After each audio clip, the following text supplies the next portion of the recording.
All right, guys. Welcome to another iFSS Hangout. Today we've got the part 4 of the drum machines up to the present. We're going to cover a few MPCs today, and we're going to touch on the Dave Smith Tempest as well, which I'm rather excited about because I think it's a cool machine. So without further ado, let's kick into it. We're going to start off with the Akai MPC 1000. If you guys watched the previous Hangouts, you will have seen that we went through starting from the MPC 60 all the way through to the 4000. So if you want to catch any of the other classics like the 2000, 2000 XL, then catch the part 3 of that. And of course, if you like drum machines, then you might as well watch the whole lot. So here we go. Today, touching on the MPC 1000. So we left off at the 4000 last time. Now, the MPC 1000 came down in size. That was at the point where they changed it to the Music Production Center rather than MIDI Production Center. And the actual size of the physical box was much smaller, and it was really catered for people to sort of have it more portable and move it around. Now, this came out in 2004. We've actually got a demo of this being used, which is a great demo. So we'll come to that in a sec. But just to define this before we get to the video itself, the major difference between this and the 4000 was that you could connect this really to the Mac PC. A big addition to the actual hardware, and also the increase of the standard compact flash cards, which went up to 2 gigs, so you could actually use that. So that was one of the big things, as well as the physical size. And basically, that was it really, without the obvious layout kind of thing. But what I'm going to do is we'll go straight to the video, and we can probably talk a little bit more. Sounds good. If you can go ahead and play that video, that's great, and we'll join Sip Easy afterwards.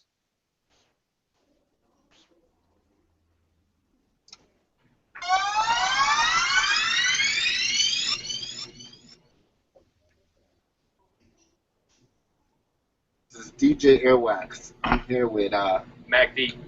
Yeah, and we just linked up through a friend of mine, and we're going to do a demonstration on the MPC 1000. It looks like it's a special edition. I don't know too much about this, but Mac knows a lot about it. Yeah, pretty much just like the 2000 condensed into a little compact thing that you can do everything on the 2000, but with the 2000 you can do with this, but it takes a little bit more time. You have to have a little bit more patience. You don't have the pop-up screen and shit. Just a little cheaper for people that don't have as much of a budget for the expensive equipment that still want to make banging beats. That's what's up. Alright, let's do it. It looks a little smaller too, right? Yeah, it is a little smaller. The buttons even are a little bit smaller, so you have to have better accuracy, you know what I'm saying? Alright. We're just going to play one of Mac's beats.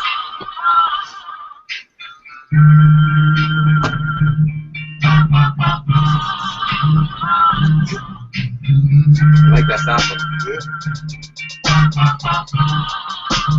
It's a dirty snare.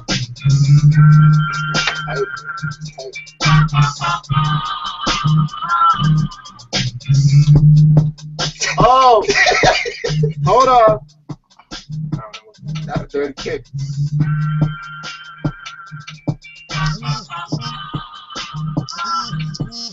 Yeah. Yeah. Mac D. Oh, I like that roll. That's terrible.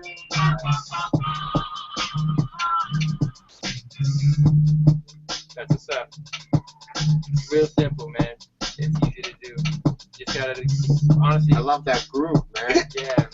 That's why everybody talks about the 1000 like it was the ish. Yeah. Just gonna stop it right there because we got into talking about sampling and stuff. Cool. All right. Okay, are you going to go further on to the video, or are you going to leave it there? Yeah, I'm just gonna leave it right there. Right, okay. So, guys, if you want to catch the rest of that video, we'll post that up when we do the blog about this part 4. So there'll be a link directly to it there. But yeah, it's a real good, interesting video.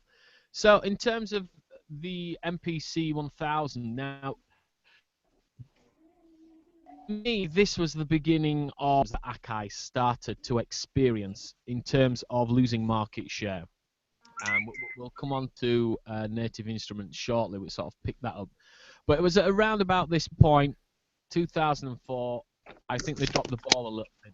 The MPC 1000 had problems in terms of its pad sensors, which really kick-started everything off.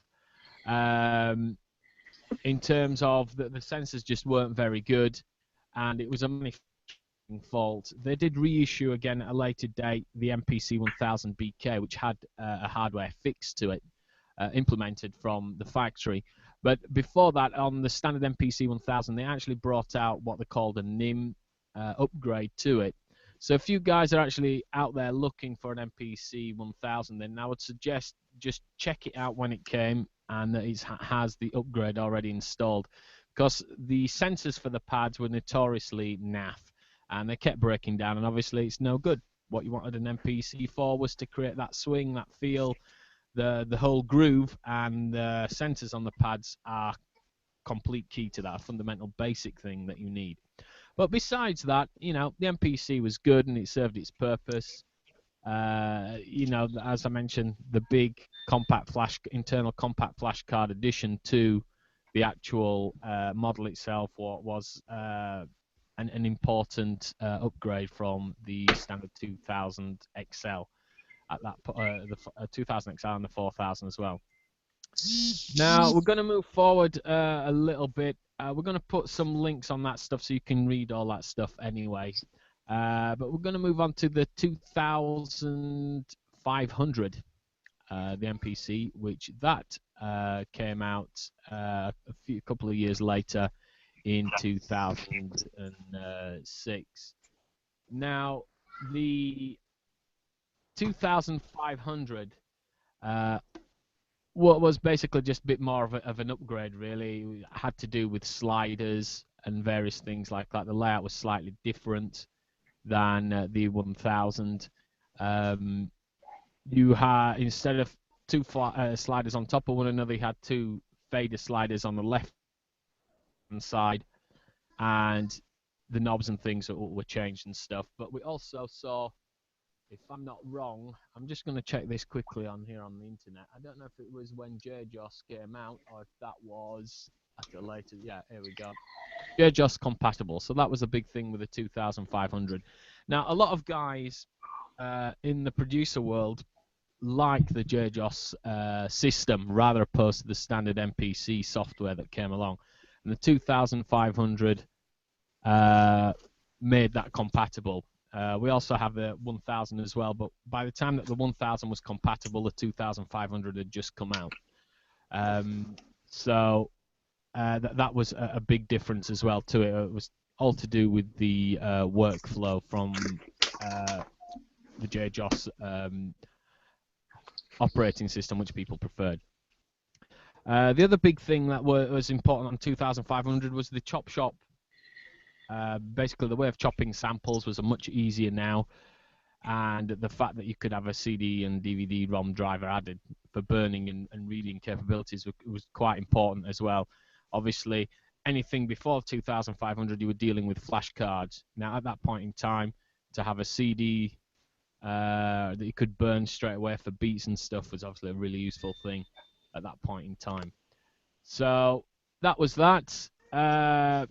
Backlit screen was another big feature, but I want to skip over these two really quite quickly because they were just, you know, sort of within a couple of years of updating one another. So within 4 years, Akai had brought out another model after the MPC 1000. So between 2004, 2006, and 2008, every 2 years they were bringing out new models, and people were beginning to get a little bit fed up.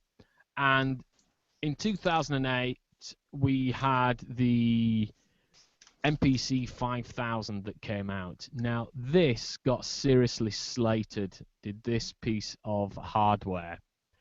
Now, a lot of people found some serious bugs in this, which obviously I think that was at the point where Native Instruments kicked in. Now,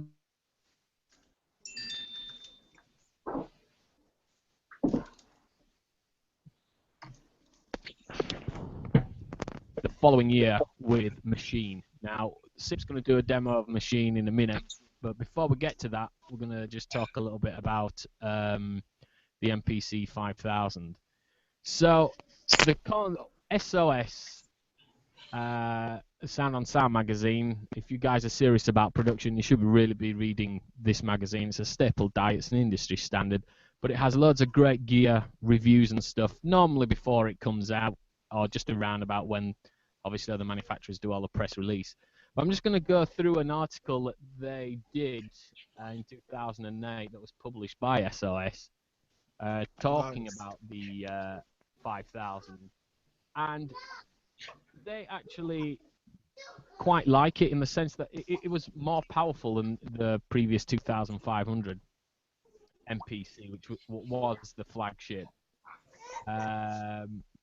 And the big difference between this and the 2500 was price. I mean, this was really quite hefty, but it added the point of having a synth engine within the MPC itself. So it wasn't just a sampler. You now could do a lot more things with it.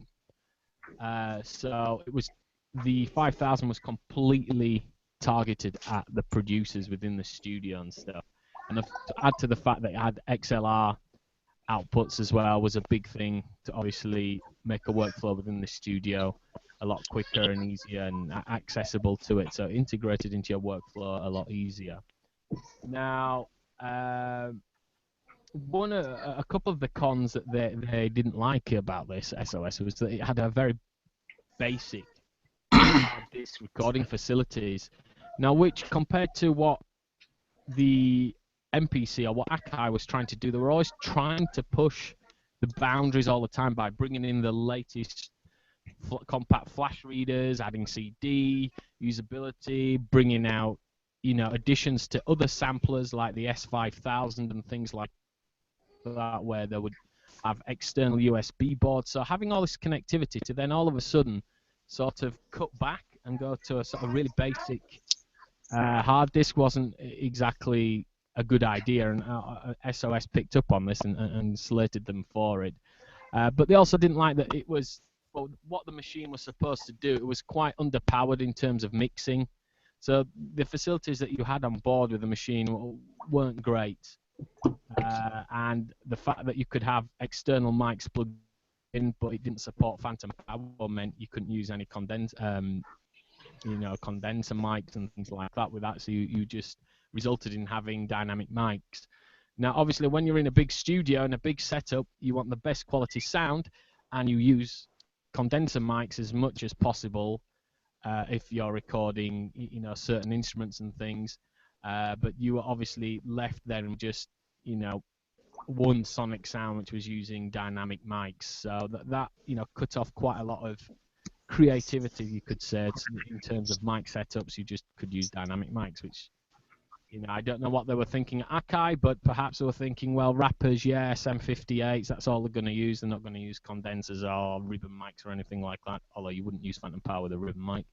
But, so yeah, we'll just leave it without phantom power, which I think was a big mistake. And the great big peeve that a lot of people moaned about these 5000s was, again, what SOS pointed out, was the way of the workflow where you had to slice or chop samples or chop the beat. In fact, quoting the magazine, they say, best slicing routine is annoyingly haphazard, which just sort of explains that all the workflow that they'd worked before to try and get the MPCs to the level of the cult status has basically been lost, really, with this new edition of the MPC 5000. And all the work that had been done had sort of, what was the point, really? And I don't know if that was the point where they'd actually moved the manufacturing of the machines 100% over to China, and it was due to costs and the evolution of the digital audio workstations that they decided to minimalize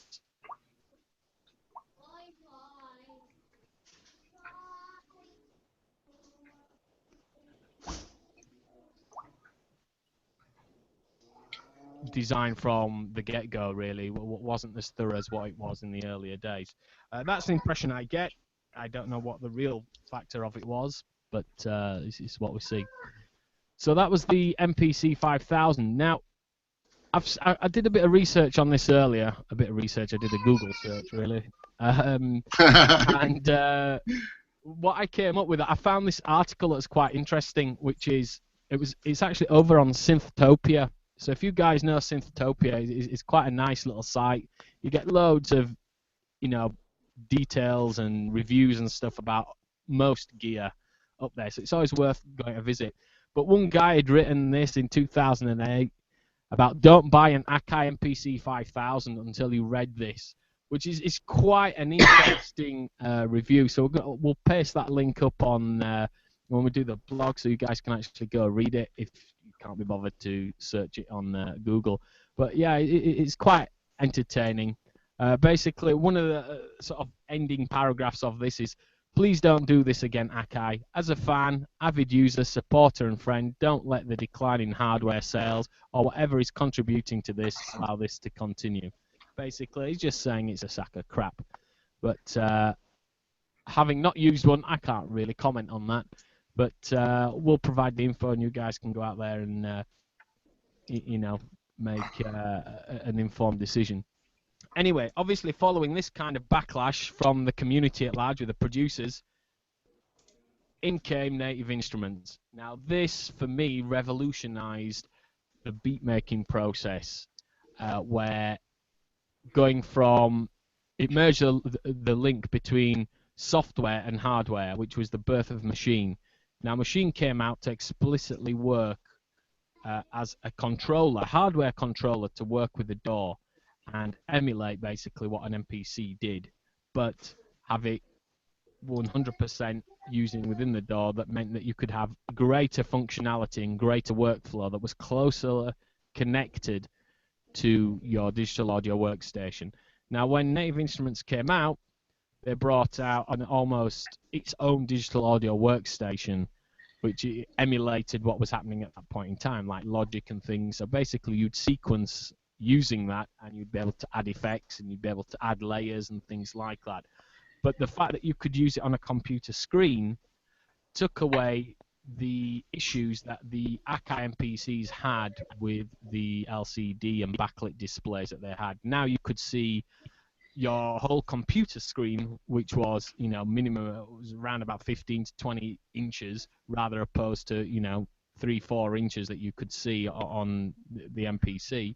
So you could see everything, and you could have access, obviously, to be able to sequence things quicker. It was a faster workflow, and that's why it sort of changed the whole beat making thing.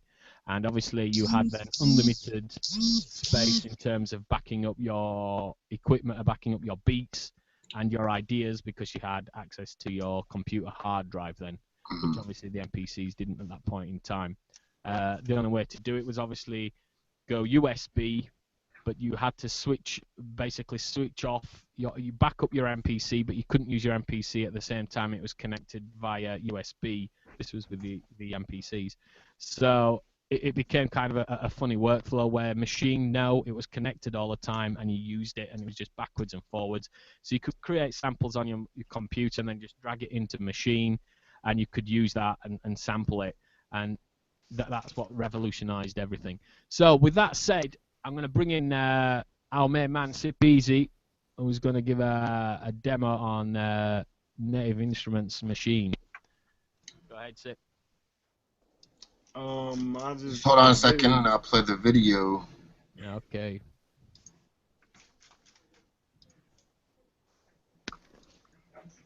Just let me screen share.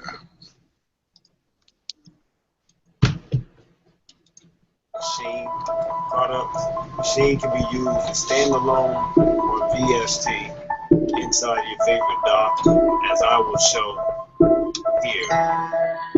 Like the video, share the video, and subscribe. Thank you. iFSS.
All right. All right. Okay. I don't know. So do you want to talk about anything to do with the machine or anything? Because you know a lot about the machine, rather opposed to my limited time on it. My take on it, like you said before, the machine is a hybrid hardware, software, digital audio workstation, and it's basically made, designed like a drum machine, similar to the MPC. It's a sampler and pretty much a drum machine in one. You can use it inside of a computer software or as standalone mode in single machine mode. has 16 pads, and it's like I want to say a total of 41 buttons on the MK2. In the MK1, the studio has 66 buttons. They changed the setup a couple of different times.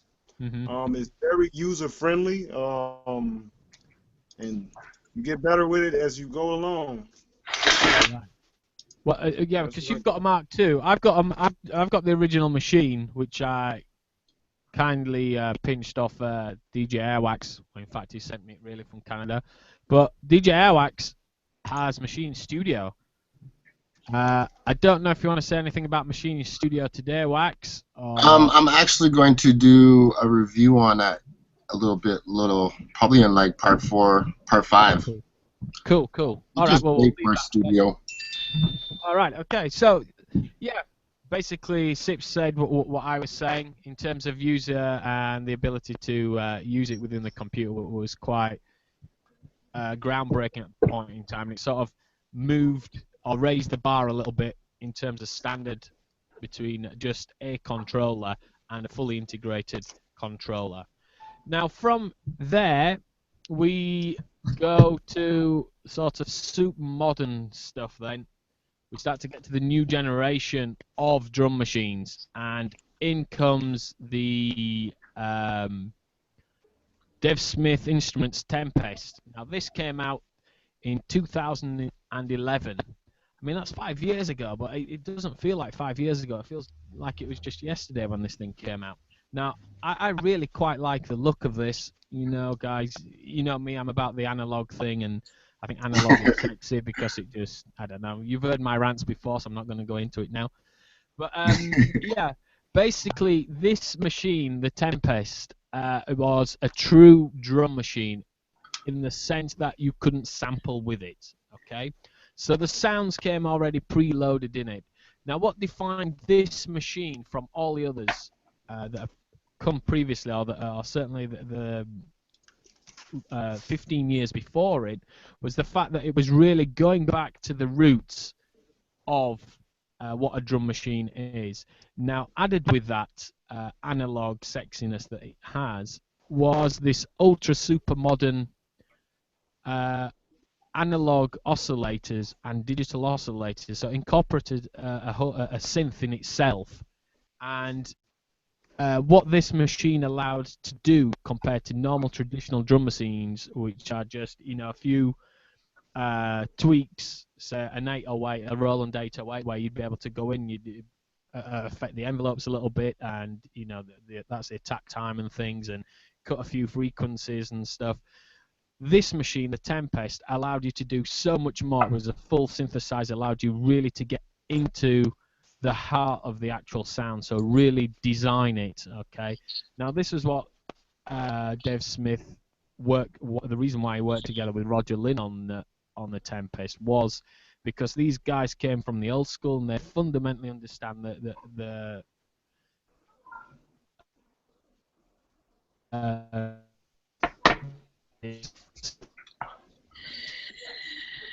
the creator and of MIDI and Roger Lynn, of drum machines and various other iconic designs that they'd done. So they came together and designed the Tempest with a view of there was a big resurgence in around about 2010, 2011 of people going back to the old school analog days where basically the war of loudness was all but over at that point in time. So if you guys remember back, it was all about who could get the music sounding the loudest, who could compress it the most, who could get that bass banging the most, and that kind of thing. So with all that coming over, producers and manufacturers in general were looking of a way of deciding, where's it going to go now? Loudness wars are all but over. Okay, now it's all about sonic texture. It's all about those sonic abilities and those flavors, tastes, if you want. And they decided to put together this drum machine. Now, Dave Smith with his synths, what really defines him from the other synths is obviously the depth that you can go into it to actually sculpt to your sound. Now, the Tempest brought that in, and that was what really defined it from other just stock, we'll have a sampled 808 bass drum here, or 909 here, or we'll have a Lindrum clap or something else, or some white noise for hi-hats. What these guys did is they allowed you to get deep down with using the matrix, modulation matrix, which are used throughout all of Dave Smith's synths at this point in time. So that was really what defined it. Now, there are a bunch of videos up on YouTube by the sales guy, of Dave Smith at that point in time, called Carson Day. Now, you want to check out his videos because they're really quite cool, and obviously his job was to promote the hell out of the Tempest and show, what it could do. But we'll put some links up on the description about the Tempest when we do the blog with some of Carson Day's videos. But the synth, the drum machine itself is quite remarkable, and it really the bar. But it where the machine was trying to incorporate and tie together the computer, digital audio workstation, and a controller, and together. Dave went completely the opposite way and said, you know what, I just want it completely standalone for these diehards, but I want it to be able to be incorporated into a professional working environment. Now, one of the downfalls, not downfalls, but one of the drawbacks of the Tempest is that it only has 6 individual outs. Now, the MPC championed 8 outs at any one time, all the way back from the mid-90s or late 90s it was, when the 2000s came out, either as an expansion board or as an or as an inclusive hardware addition to their MPCs. So when Dave Smith came out with only 6 outputs, it wasn't met in favourable light within the industry, because people were going, man, I've got used to all these hi-hats and these other cymbal sounds and, what they call specials, all these fancy sort of dipping in and out of, frequency cut-off pads and things. Now, we can't output those if we're trying to connect up to a physical mixing desk. Now, we've only got 6, so we've really to choose. But besides that, it was, it's an incredible machine, and I desperately want one. So if Mr. Dave Smith's out there and he fancies to give one, just give one over to iFSS and just say, it's Meeks. But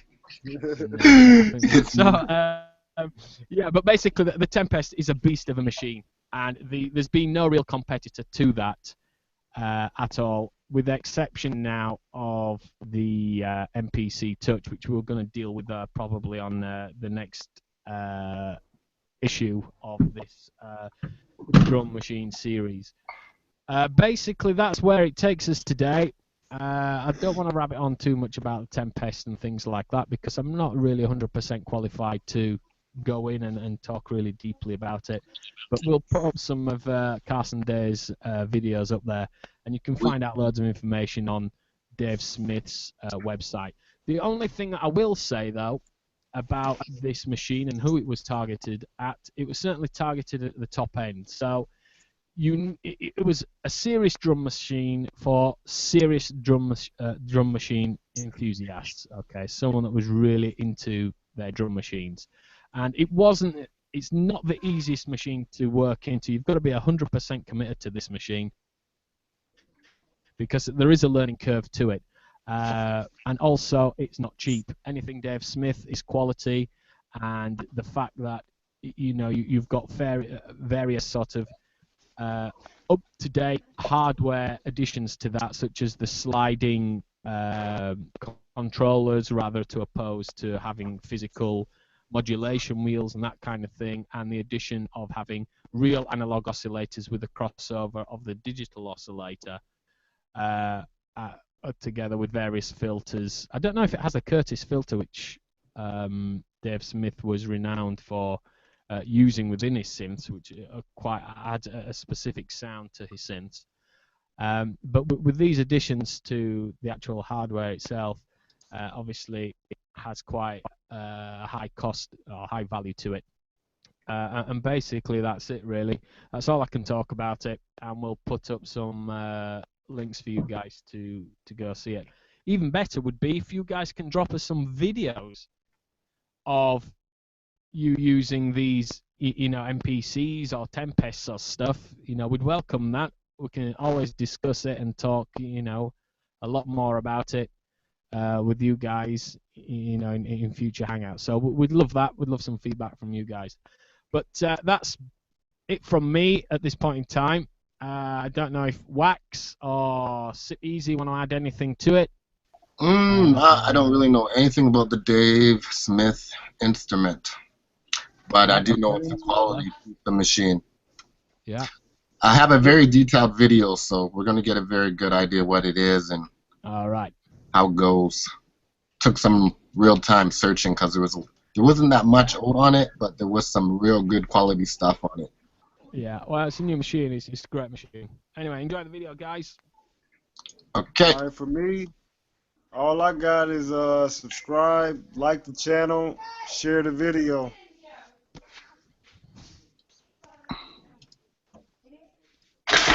So hi guys, my name is Ivan and I'm gonna show you a little bit of Dave Smith Tempest. I'm gonna just jam around it and you will see how it sounds.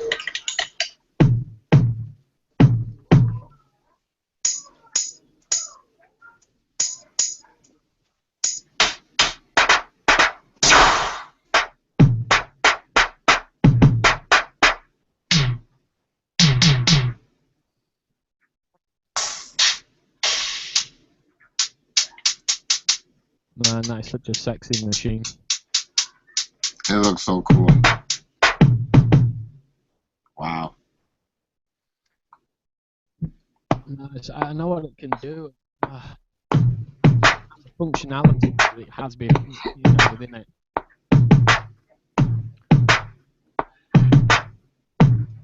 It's so diverse. You can do so much with it. A serious machine. It's not a toy.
Video, the amount of sounds that you can have and how you can tweak it. I mean, he's tweaking it in quite a basic way, but it gives you so much more than your standard sounds. You know, to get some real foreign sounds from this machine.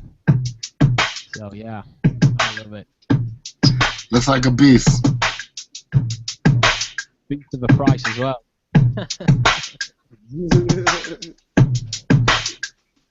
What is it, like 5,000? It's around about 1,500 still. That's sterling, probably around about $2,000, $2,200 or something.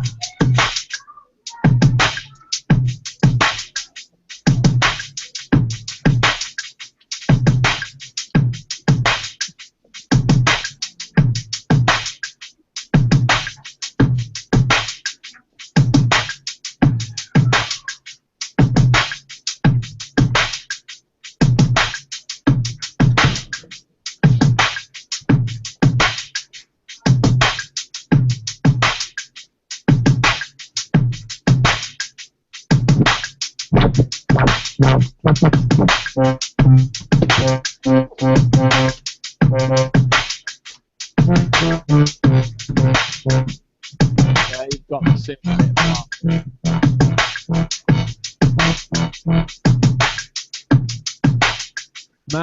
You are so good.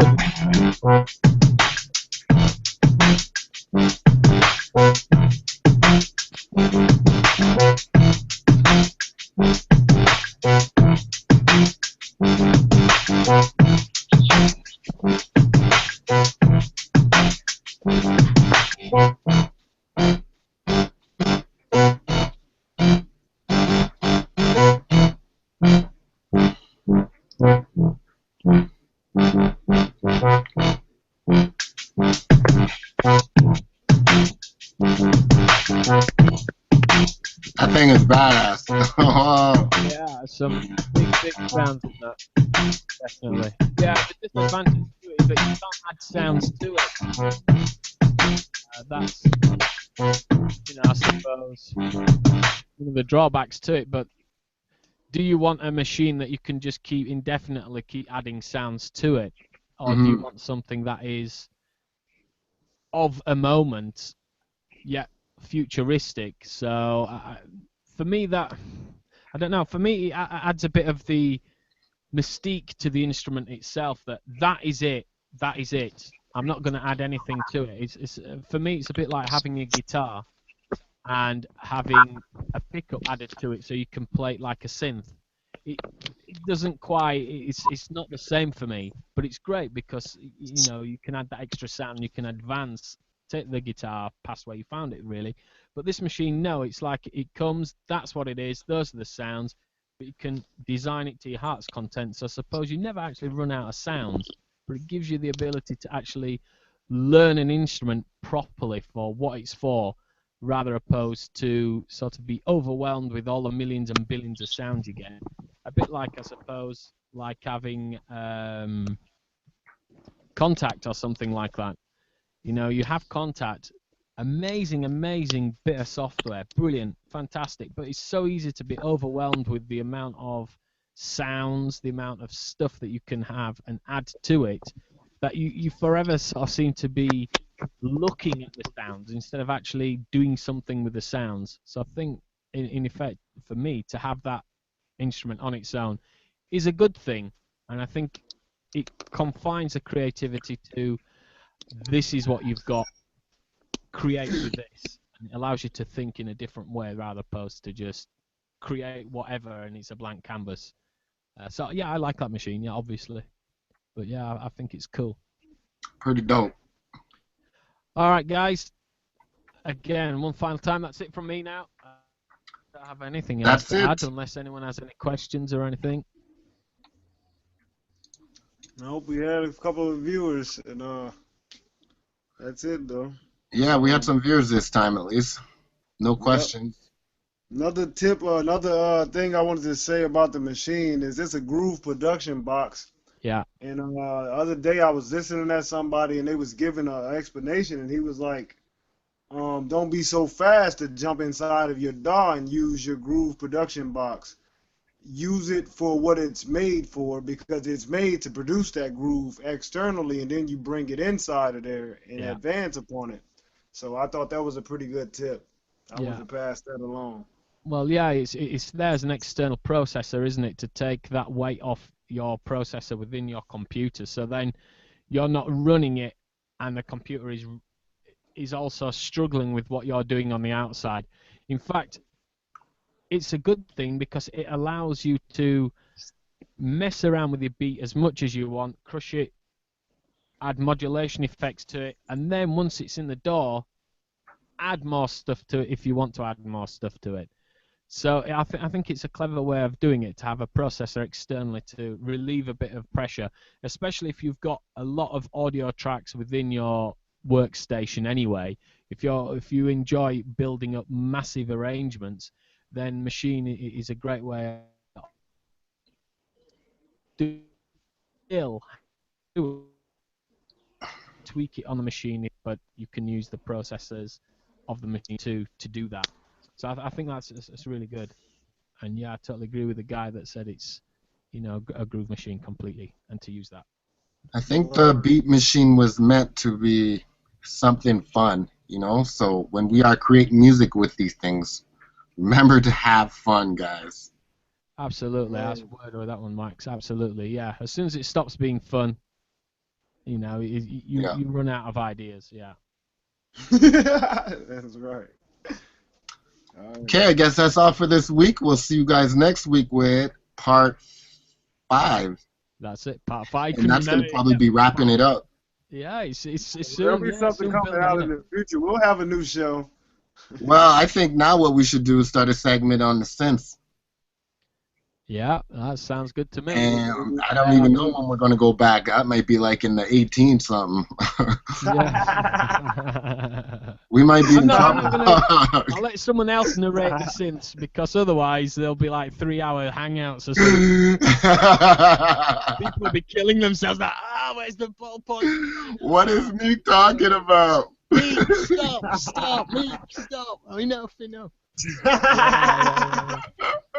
All right, guys. That's me. That's Meek out. I'll see you guys next hangout. Later. Okay, take care, guys. Thanks for watching, y'all.